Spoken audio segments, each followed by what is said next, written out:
All right, good afternoon everybody and welcome to a Reactor Sydney live stream. Today we're going to be doing, today we're going to be looking at the Dynamics 365 Finance Supply Chain Management and how to streamline your integrations. Just some quick housekeeping. The session will be recorded today and shared with you later on. You'll be able to find it on our YouTube channel. And if you do have any questions for today's session, please pop them in the Q&A and we will answer them at the end of the session. So without further ado, I'm going to hand you over to Faisal. Thanks, Faisal.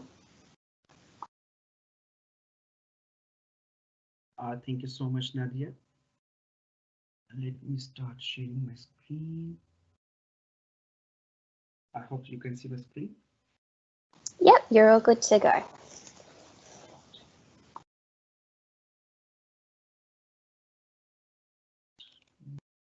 A little bit here. All right. So thank you so much, CD Reactor, Microsoft Reactor, and special thanks to Nadia for giving me this opportunity and allowing me to do another session on Microsoft Reactor.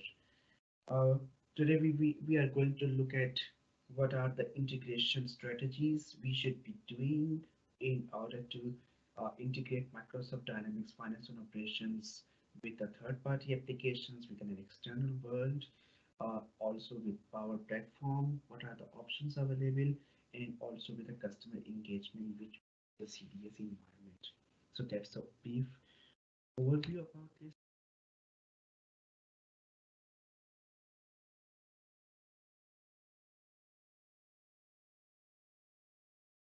So a little bit about myself. My name is Faisal. I'm working as a Dynamic 365 Finance and Operations Technical Lead at DXC Technology. I am the Dynamic 365 Power Platform User Group leader for Pakistan. I've been running for this since last couple of months now. And if you want to reach out to me about anything about the user groups, sessions, community work, any finance and operations, technical and functional understanding, here are my here are my contact details. I do write my blog. I do have my YouTube channel. You can follow me on my YouTube channel. You can find my blog, Twitter, and LinkedIn. Have been working into this industry since last 12 years, specifically around my skill set is area about development, integrations, implementations, and the reporting stuff. When we say reporting, it's actually the building reporting in finance and operations called SSRS reporting. Very simple agenda for today is what are the integration patterns and strategies we should be doing, and make your correct choice while implementing any integration pattern for your implementation. So the two straight points. What are the integration patterns and strategies we will be talking about, and which one is the correct one for your implementation? Microsoft Dynamics Finance and Operations provides you these 7 out-of-the-box integration patterns. Start is the first one is the DualRight. We will go each and into every options in details in a couple of minutes. So DualRight, we have classic data integration, we have OData, which we use for data migration, data integration, and then we have the batch data APIs, very powerful APIs, out of the box APIs available with finance and operations. You can make calls to import and export data. You can write your own custom web services within finance and operations using X++ language. If you are a developer, you can extend out of the box custom web services too. You can write a code within finance and operations to consume external web services. If you want to consume a web service, which is available for currency exchange rates, price quotations. Some third-party applications have written some custom web services. You can consume those web services within finance and operations. And last but not the least is Excel integration. Very robust and powerful feature coming out of the box with finance and operations is Excel integration. So let's see what are the synchronizations and asynchronization integration patterns we have. So first we understand what is the synchronous pattern is. Whenever a, a callee make a call and then it has to wait for that to for the other part of the request to respond. So what does it mean here? A synchronous pattern, it's a blocking request and response pattern. You make a call and now you are blocked. You will wait for the other party to respond you. So until and unless the other party doesn't respond to you, it is you are in a blocking state right now. As we talked in previous slides, so the custom web services and OData, these are synchronous patterns. You make a call to finance and operations using OData and custom web services. It actually puts you onto a blocking state until and unless a business process, a business logic triggers and performs the action for you. On the other side, we also have the asynchronous integration pattern, which is not a blocking is a pattern where a caller submits the request and then continues without waiting for a response. This is where we actually use the batch data APIs. So in these patterns, when you got a request, we are going to integrate finance and operations with any third-party applications, with other apps of the Microsoft, which are Business Central, customer engagement, sales and marketing, field services. If you want to integrate these applications all together, you need to understand what are your requirements. You want to have a data jet, you want to follow the synchronous pattern or you want to follow the asynchronous. Asynchronous patterns are very good with a large volume of data, but there is no proper definition how large data would be. But for a safe side, we can say it may be 10,000 records. If you want to import and export 10,000 records, your best bet would be your asynchronous patterns using the batch data APIs. We will go in a short what are these batch data APIs. Before going further, we can also use custom web services to make it a mixture of synchronous and asynchronous patterns. We can write code to make custom web services also are asynchronous patterns. How it works, we will see when we reach to the custom web services. So these are the considerations which you have to keep into your mind when you are designing your integrations.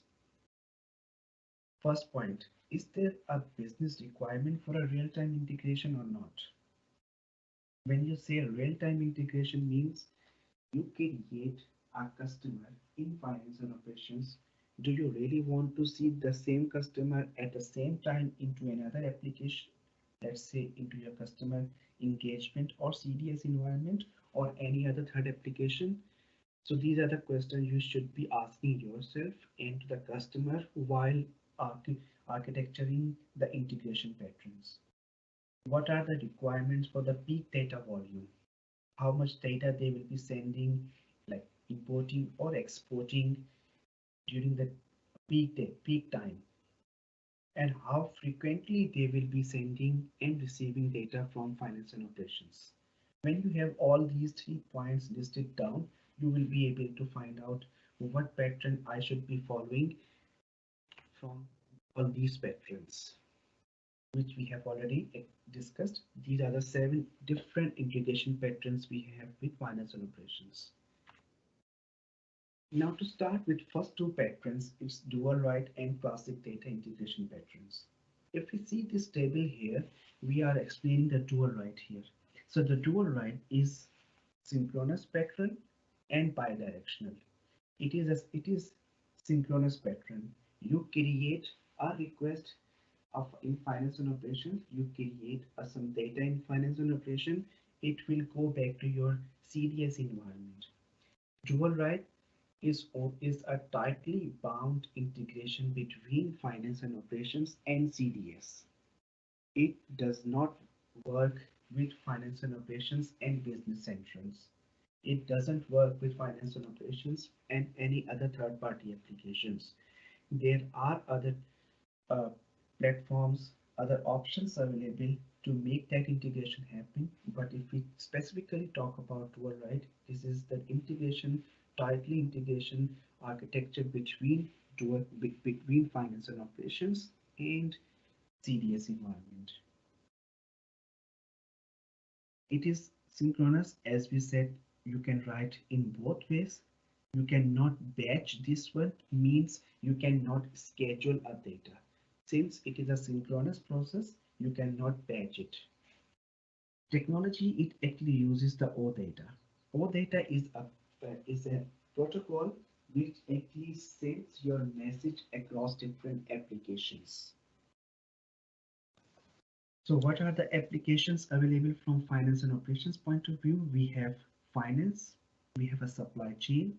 Now we know these finance and supply chain, these are 2 apps from Dynamics 365, finance and operations and supply chain. Then we have a commerce, e-commerce, service industry, and then core HR, which also, and then these applications from finance and operations actually, and if we talk about from model driven apps in Dynamics 365, we have this list of apps available which we integrate between finance and operations and Dynamics 365 model driven apps. So you can integrate this list all together using the DualRight, and it will always be synchronous. Whereas if we talk about the classic data integration came before the DualRight. It was a unidirectional, means if you define a process, I want to send a purchase order from finance and operations to customer engagement, which is one of the model driven app in Dynamics 365. You can define one-way direction. It is asynchronous, means it actually runs onto your DIXF service, data import and export service. So it actually runs. You can schedule this one in Power Platform. You can schedule this one, and based on to that schedule, or you can say batch. Batch is actually, or schedule is the same terminology. You can schedule this one, and based on to your schedule or recurrent, it runs and gets and data from finance and operations sent to the CDS environment in one of the apps here, and vice versa.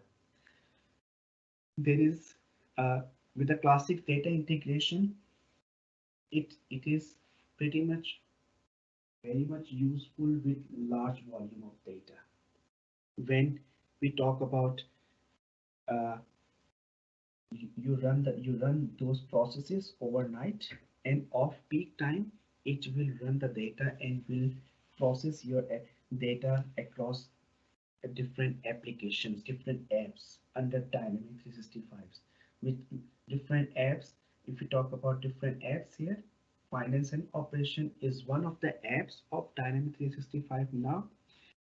Sales and marketing, field services, talent, automation, project services, these are other apps into Dynamics 365, and these are all are model driven apps. With the classic data integration, it requires a lot of manual process. You have to create a project connections, connection sets, and then you have to define your recurrence.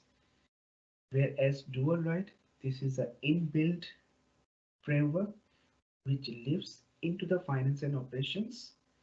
I'll show you in a bit where it lives if you haven't seen it as of now, or you may refer to my previous presentation onto Microsoft uh, Reactor. I talked about these two, DualRight and classic data integration, in details previously.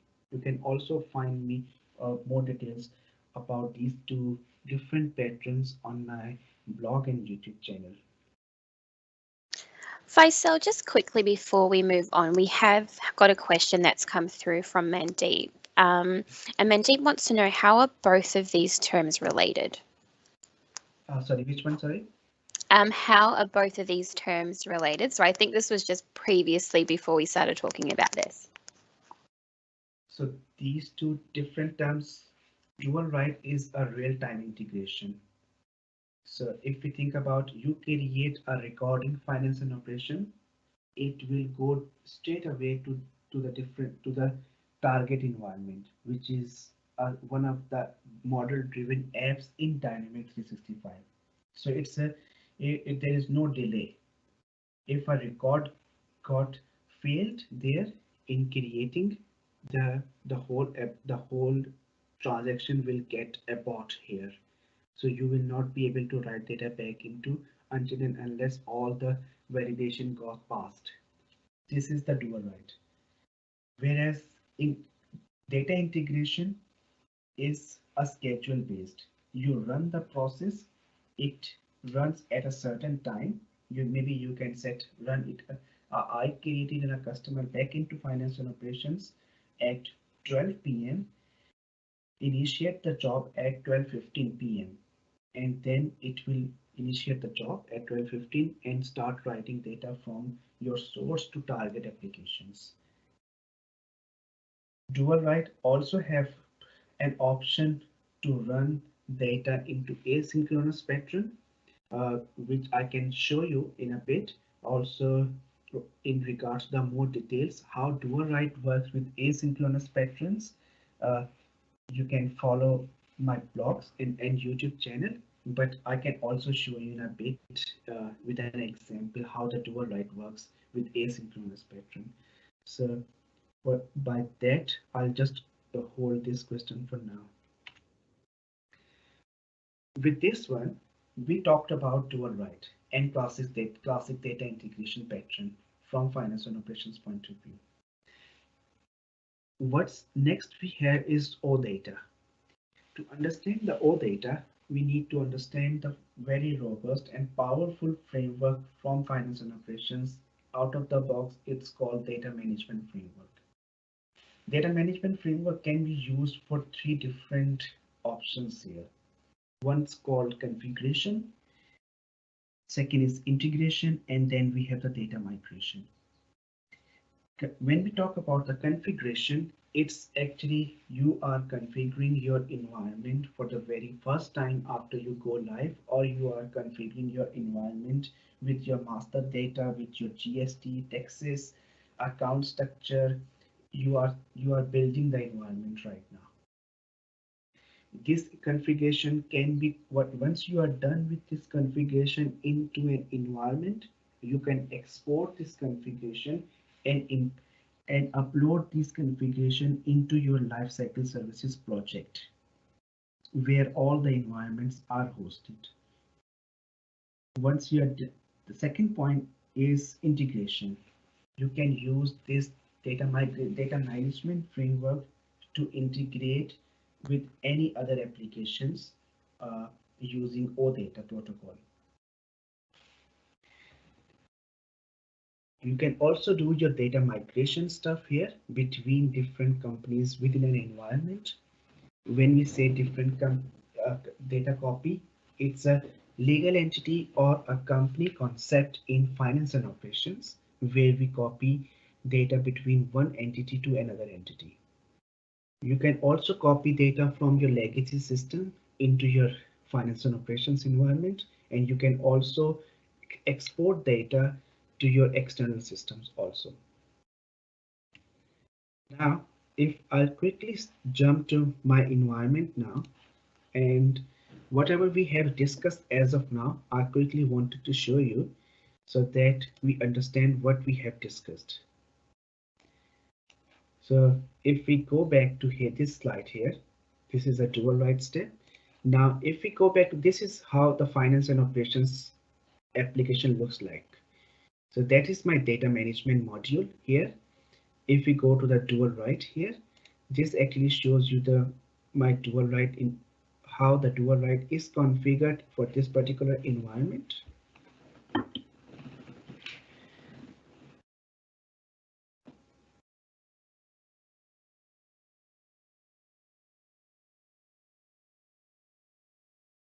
So environments are a bit slow today due to the known outage. So please bear with me while this comes back. So this is how the DualRight lives within finance and operations here. You can see this is my finance and operations environment. This is how the DualRight, I have configured the DualRight here, and I can see uh, all the DualRight entity maps available here out of the box. And I have customized these DualRight entity maps. I have created my own and extended the out of the box one.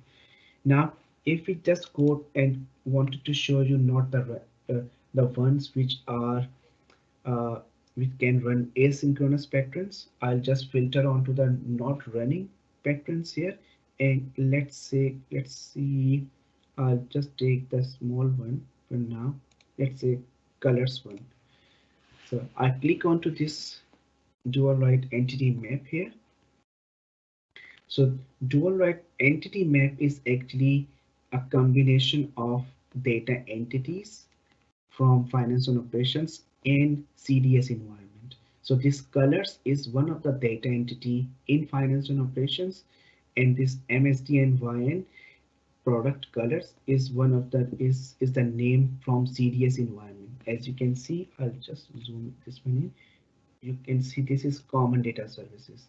So this is the name, product color is the name from common data services of an entity. Here, if I'll just try to run this entity map here, it gives you two options: initial sync. Do you want to do the initial sync or not? If you say, okay, I want to do the initial sync, what does it mean? Initial sync, you want to copy all your data from source to target environment, what is available into each of the environments. So when we say I want to keep my master finance and operations, means you are saying my source is finance and operations and my common data services is my target environment. I want to keep my finance and operations as a master of data. You will do the initial sync. Once you do this and you run this one, in the back end it runs the data integrator here. So it runs your data integration automatically. So DualRight does contain the data integration, but the only difference you have with having a DualRight for the data integration, you won't be able to see all these project connections and connection sense into your Power Platform. So if we run this one, it will do the initial sync, which uses the data integrator. If I would say I don't want to run the initial sync, just say yes. And if you will say I want to keep it to a running state, I'm just going to cancel this one. I'll show you what are the jobs running right now. So these are all our jobs which are running right now. If we create a new asset into finance and operation, it will go and straight away it will create a new customer asset back into CDS environment. So that is the concept of DualRight and the classic data integration. This is where these two applications get differentiated, and there is a proper reason we should be using the data integrator when we have the high volume of data copying from one environment to another environment, which we say using the classic data integrator. Now, if we talk about OData. So OData means if we're going back to this data management workspace here, this is called data management framework, which I was referring to into my slide deck.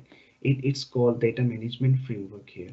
I'll just quickly refresh this one. As I said, the environments are a bit slow today. So it comes back to the data management framework.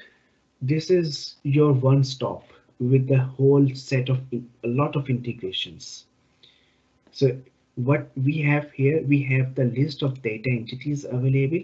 These are all the data entities available which we can use to integrate with third-party applications, providing these data entities are exposed externally. Not every data entity is exposed externally. We want to keep some of the data entities to use internally within finance and operations, specifically for budget, for account structure, uh, for some financial calculations. We want to keep these one internally. These are the available out of the box data entities. We also have created a lot. You can create new custom data entities yourself. So this is extensible, this is robust uh, framework from Microsoft. What we do here now, if we going, this is the very generic concept about data entities. Now, if you want to export a data from finance and operations, if I will say, I want to say some data for project here, and I'll choose my data entity here. This way I can name customer and group. Let's say customer groups. I want to export my customer group. The reason I'm saying export, I created a project of export type. It also shows here export. These are out of the box data formats available, except these ones, BYOD. Don't worry about these ones for now. So we can export into your Excel, we can export into the package semicolon separated XML. We can export data into all these formats here. So with this one, I will just go, I'll say, okay, I want to export my Excel data into Excel format.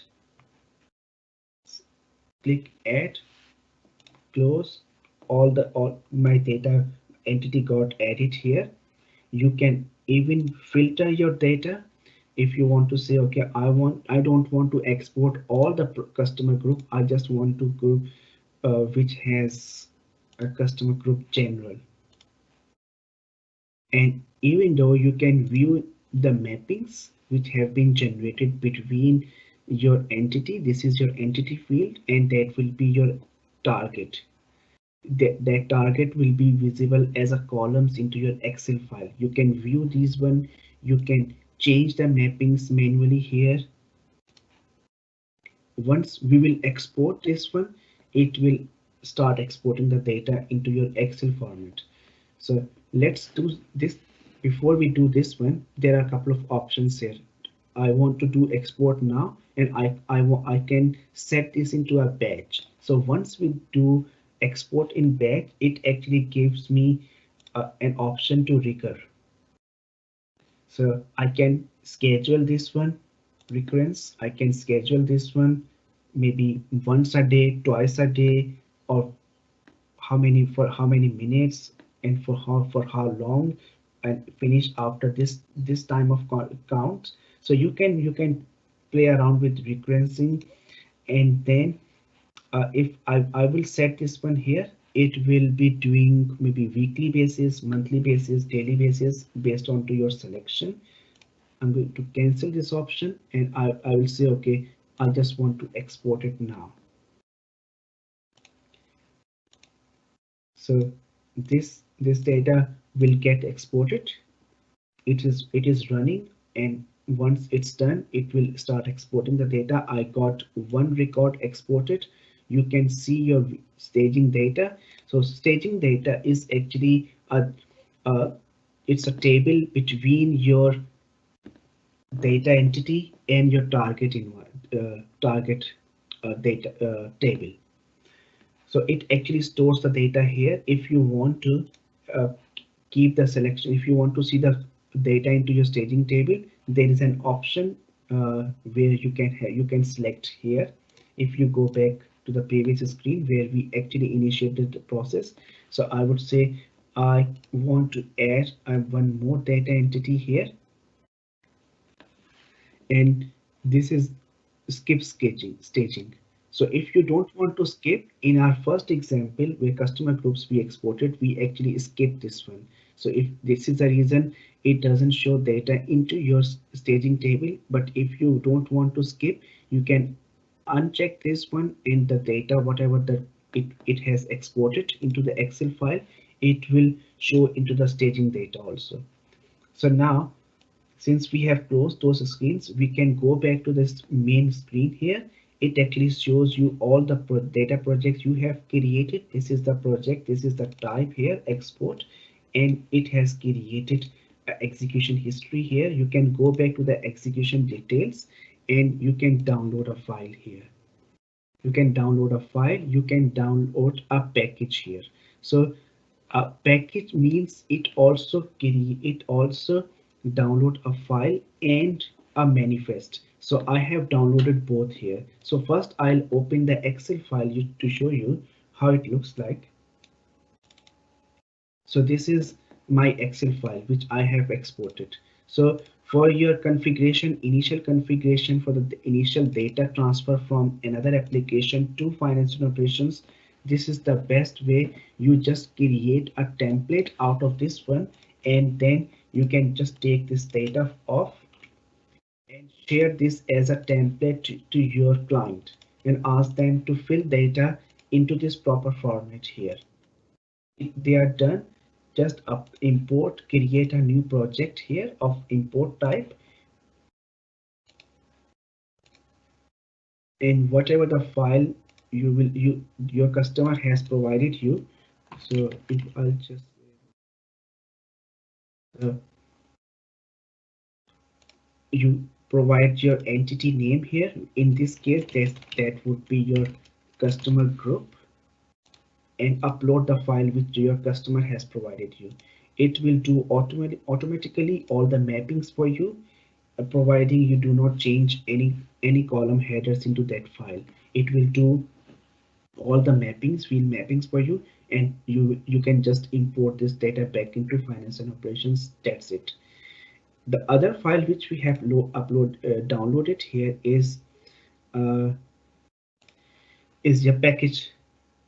What it has your file here which we downloaded separately. It has your manifest file which is an XML of the complete of this particular entity, and the package header which contains all the header information for this particular package.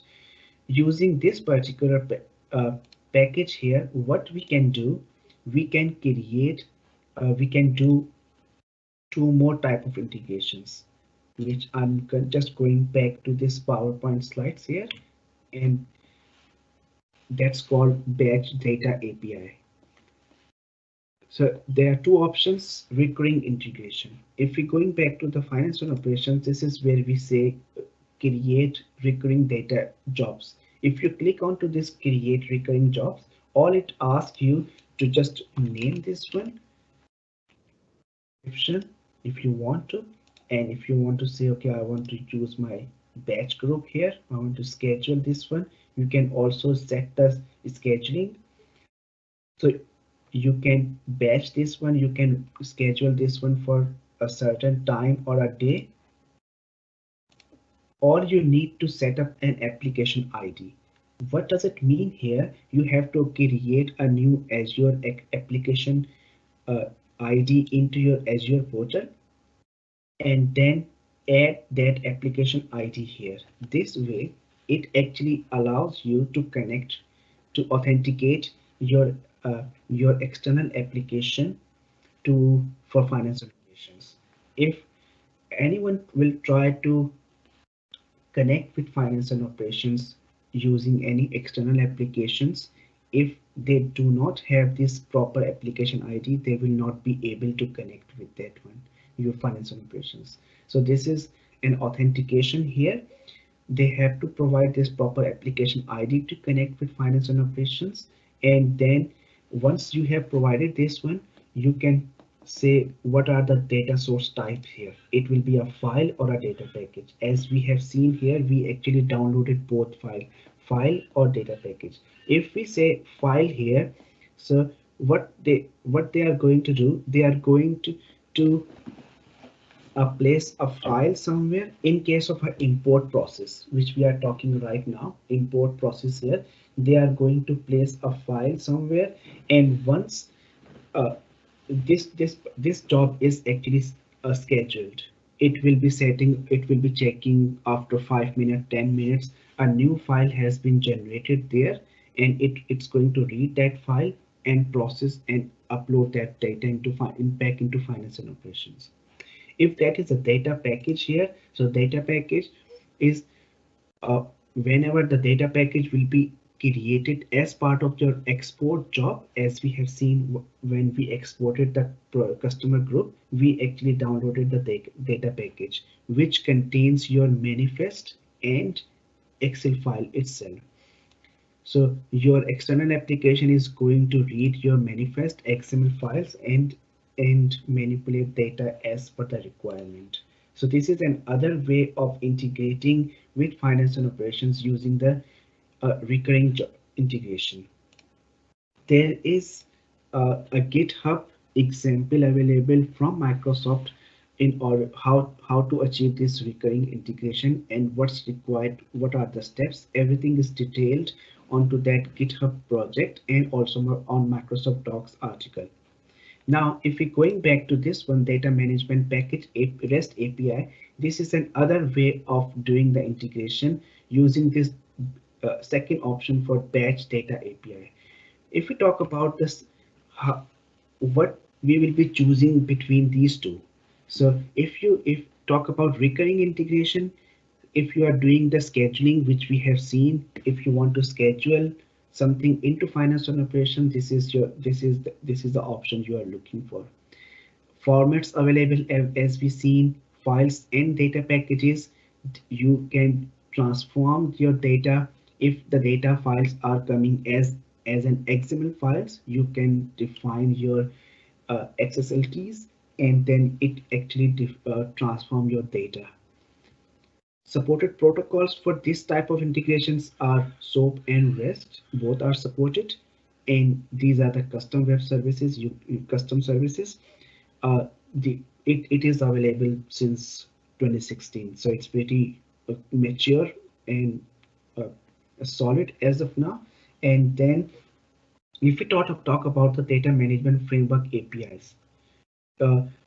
If you are scheduling something outside of finance and operations, let's say you have a .NET application, you want to send us some data back into finance and operations on maybe regular basis, daily basis, hourly basis. So when we are saying you want to send some data on hourly or daily basis or a certain period of time, means like you are defining this frequency, and you will be scheduling everything outside of financial operations. It only supports with data packages and transformations.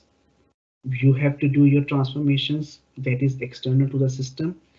You have to make sure this actually makes a call through REST API, which you can definitely do with any external applications. You even using the Postman, you want to send some data back into finance and operations, you can test using the Postman, and you can also write your .NET applications and so forth. So, quick overview or a summary of recurring integrations. So recurring integration, as we saw, it actually builds onto the data entities. We saw customer group as a data entity and the data management framework we have seen. It allows you to exchange documents and file between finance and operation and third-party application, which we talked. If you have set up the file As a type, you can send documents across. Transformation, it actually uses the REST API framework.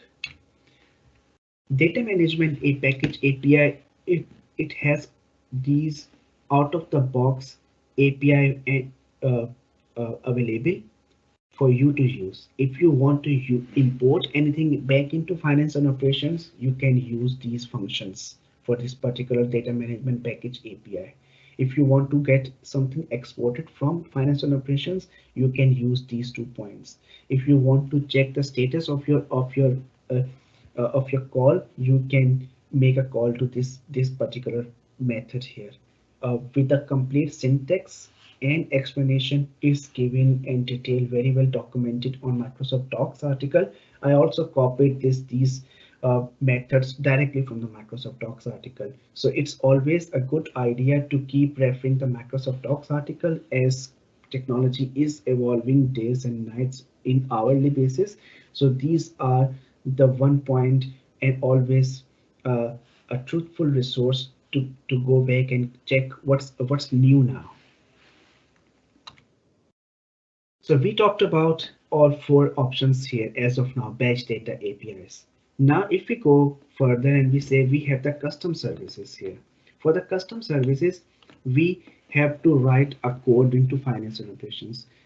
These services are for the ones who can write and understand the X++ development. X++ development is actually, X++ is a language to use a code into finance and operation. So if you are a developer, you definitely need a development experience and understanding to write your custom services here. But custom services is deployed to the whenever you deploy any custom service, it got deployed to two endpoints, SOAP endpoint and JSON endpoint. So there are a couple of examples if you want to see, okay, how the SOAP endpoint will be look like. So this is the URL part, https :/ and then onebox.dynamics.com. This is a URL of finance and operations environment. Then we are defining the SOAP and then the services, and this is my custom web service called user session service, and that is the WSDL output file for that particular service. If we talk about the JSON endpoint, this is how it got deployed, and you can access the JSON format using this particular URL here. And one of the examples I am just showing here, AIF user session services. I just want to get my get user session info. So it returns into a JSON format, and you can write it back into any other external application you want to. You can use that JSON format anywhere. There is a GitHub repository available which has a complete code example for how to write the JSON endpoint and how to create a custom web service and how to use that one. I have been using Postman for all my JSON custom web services. You can test it easily. You can send data to finance and operations using OData, and you can retrieve data using OData and through Postman. So it has been very useful for me as of now. So that was just the trick. If you want to go with the custom web services, you can use Postman to start with. Last is second last is consume external web services. So it requires because it requires a coding. Before we go into the consume external web services, I just wanted to show you the Excel integration. So Excel integration is also a very powerful feature within finance and operation. You can import and export data here. The way it works here, I'm just quickly taking you to the another screen here. If we see the customers here,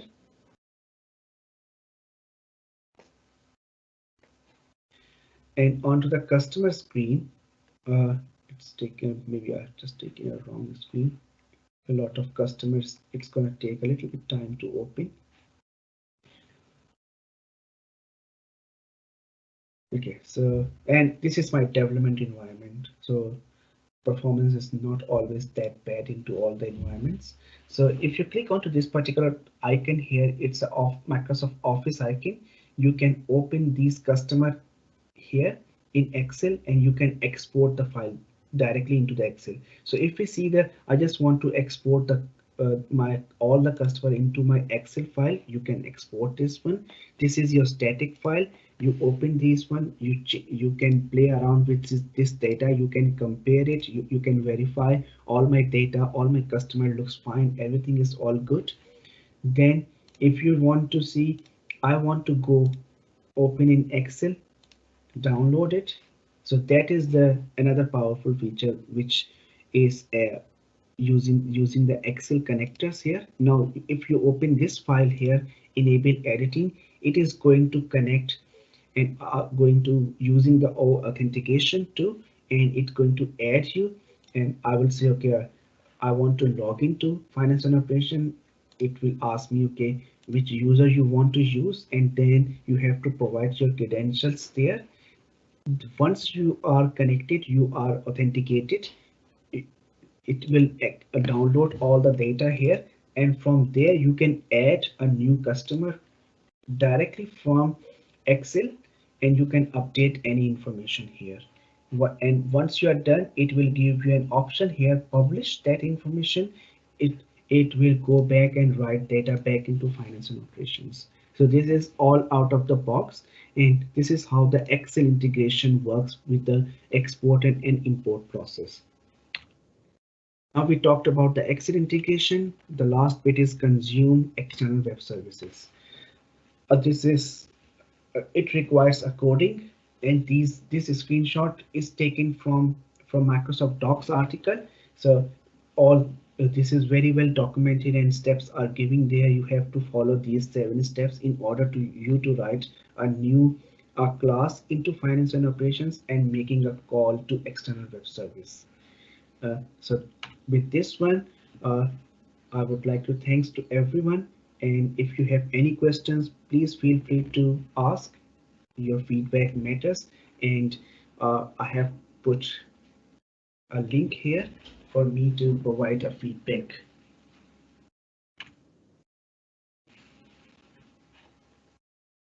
Awesome, thanks Faisal. We did have a question come through as well, and it's quite funny because you were talking about the updates and everything, and so someone has asked, what do you think is the best update from Microsoft Ignite around D365 supply chain management? From Microsoft Ignite, actually, Microsoft Ignite is not the platform where they announce any updates from finance and operations point of view. We have a business application event coming on 1st of October.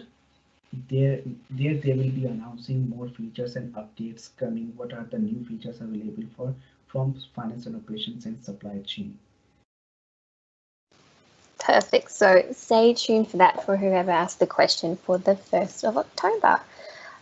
So while we're at it, I'm just going to do a quick update of the upcoming events at the Reactor. So thank you to all who joined us today. If you do want to see the events we have up and coming and you want to RSVP, please go to our meetup page, which is meetup.com/Microsoft Reactor Sydney.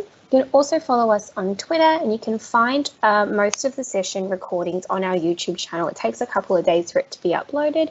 And if you are interested in the Microsoft Reactor and you want to know a bit more about what we do, or you're keen to get involved, you can email us at reactorset@microsoft.com. We also have a survey link as well. I'll pop it in the Q&A. It's just to let us know if you want to see more sessions like this, if you want to see more of Faisal, all that kind of stuff. You can leave it at aka.ms/reactor/survey. I'll also pop in the event code, which is 11906. That's just so we know it's from the session. So up and coming tonight, we have a session on Microsoft Learn. We'll be going through, it's a Microsoft Learn one-on-one session. So we'll be with Lisa Crosby, who is a Microsoft MVP. She'll be taking us through what Microsoft Learn is and how we can utilize all the documentation and everything to get certified with Microsoft. So that is tonight at 6 o'clock.